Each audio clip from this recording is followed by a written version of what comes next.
Hello दोस्तों, आज बात करते हैं एक पैराग्राफ के बारे में जो कि गद्यांश है। सीटेट के पेपर में ये आता है, 8 से 9 क्वेश्चन इसमें आ जाते हैं एक पैराग्राफ में। तो इसको पढ़ते हैं पहले। आज जब भी कोई गांव का नाम लेता है तो एक अलग ही छवि उभरती है। वह छवि कहती है कि वह गरीबी है।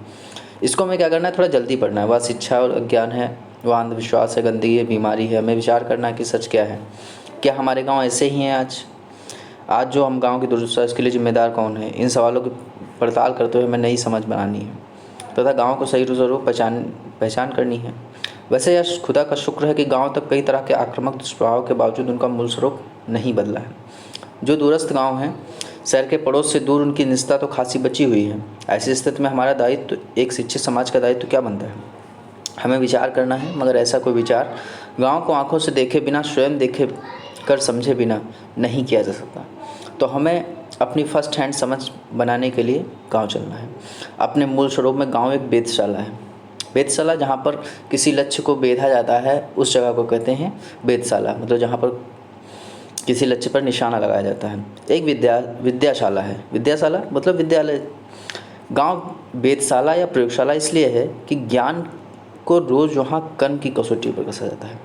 कि वहाँ पर जो ज्ञान है उसको किस पर कसा जाता है कि अगर वो काम जो है, वो ज्ञान जो है हमारे काम में कितना आ रहा है, वो कितना उपयोगी है हमारे लिए, वो कितना वर्सेटाइल है, आजमाया जाता है।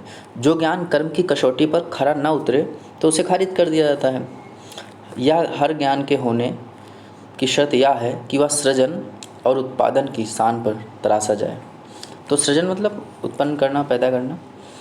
तो इसका पहला प्रश्न देखते हैं, गांव को ठीक से समझने के लिए क्या ज़रूरी है? गांव को टीवी पर देखना, जो कि नहीं है। गांव के बारे में पढ़ना, गांव के बारे में पढ़कर हम गांव को अच्छी तरीके से समझ नहीं सकते, क्योंकि गांव के बारे में जो क्या दिया है वो हम यहाँ से देख सकते हैं। गांव के बारे में दिया है, हमारी जो छवि हो, क्या कहते हैं, गाँव में गरीबी होगी, अशिक्षा होगी और अज्ञान होगा।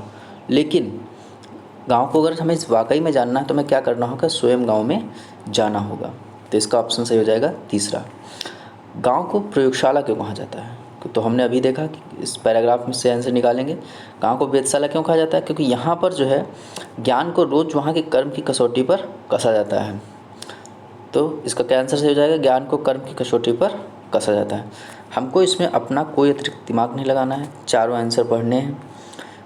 कई बार हम ऐसा कर सकते हैं, अगर हमें कोई दिक्कत हो रही है इस पैराग्राफ को करने में, तो हम इसके पहले प्रश्न देख सकते हैं। प्रश्न देखने से क्या होगा कि अगर बड़ा पैराग्राफ है तो वहाँ पर हमको उसको ये पता चल जाएगा कि इस वाले का आंसर कहीं पर यहाँ पर होगा। उसको हम मार्क कर सकते हैं पेन से, और जब हम उत्तर दोबारा में देखेंगे तो उसको हम वहाँ से कर सकते हैं। तो इसका क्या आंसर हो जाएगा? ज्ञान को कर्म की कसौटी पर कसा जाता है, या ज्ञान को निरंतर बढ़ाया जाता है, ज्ञानवान व्यक्ति ज्ञान का प्रयोग करते हैं, या ज्ञान को जानकारी की कसौटी पर कसा जाता है। तो इसका सही आंसर हो जाएगा, ज्ञान को कर्म की कसौटी पर कसा जाता है। फर्स्ट हैंड समझ से क्या तात्पर्य है? फर्स्ट हैंड समझ वो है कि दूसरों के अनुभव से समझना नहीं, स्वयं के अनुभव से समझ बनाना, या स्वयं के पूर्व ज्ञान पूर्वाग्रहों से समझ बनाना। देखिए, पूर्व ज्ञान और पूर्वाग्रहों से अगर हम गांव के बारे में समझ बनाएंगे तो इसमें लेखक क्या कहता है कि हम जानते हैं वहाँ पर क्या होगी, गंदगी होगी, अशिक्षा होगी, ज्ञान होगा। इसलिए हमें क्या करना चाहिए कि अब स्वयं के अनुभव से समझ बनाना चाहिए। जैसा कि पैराग्राफ से, ये अतिरिक्त कुछ नहीं बता रहा हूँ, ये सब दिया हुआ है, इसी पैराग्राफ में दिया हुआ है। हमें अपने जो है हमें विचार करना है कि मगर ऐसा कोई विचार गांव को आंखों से देखे बिना, स्वयं देखकर समझे बिना नहीं किया जा सकता। तो हमें अपनी फर्स्ट हैंड समझ बनाने के लिए गांव चलना है। तो इसका आंसर यही से है, इसी पैराग्राफ में। तो इसका आंसर क्या सही हो जाएगा? स्वयं के अनुभव से समझ बनाना। दूसरा, शिक्षित शब्द में प्रत्यय क्या है? तो शिक्षित शब्द में क्या प्रत्यय है? तो शिक्षा इसका मूल शब्द है। शिक्षा के मूल शब्द में इत प्रत्यय लगाने से क्या बन जाता है? शिक्षित। अगला प्रश्न है, गांव की छवि में क्या शामिल नहीं है? तो गांव की छवि में हमने पहले पैराग्राफ की स्टार्टिंग में जाएंगे तो उसमें क्या है?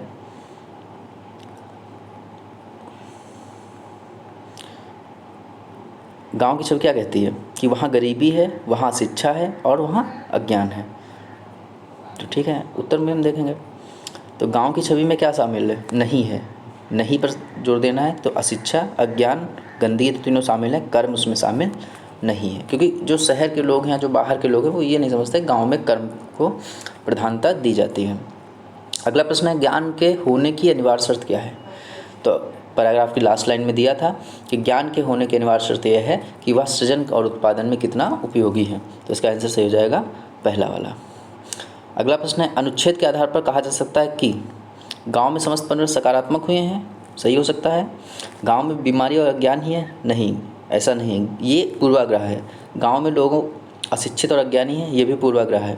गांव में नकारात्मक परिवर्तन हुए, ऐसा भी नहीं है। तो इसका सही आंसर हो जाएगा पहला, क्योंकि गांव में जो परिवर्तन हुए हैं वो तो सकारात्मक हुए हैं, लेकिन जो हमारी समझ है वो उसके प्रति नकारात्मक है। तो आई होप कि कुछ समझ में आया होगा। धन्यवाद।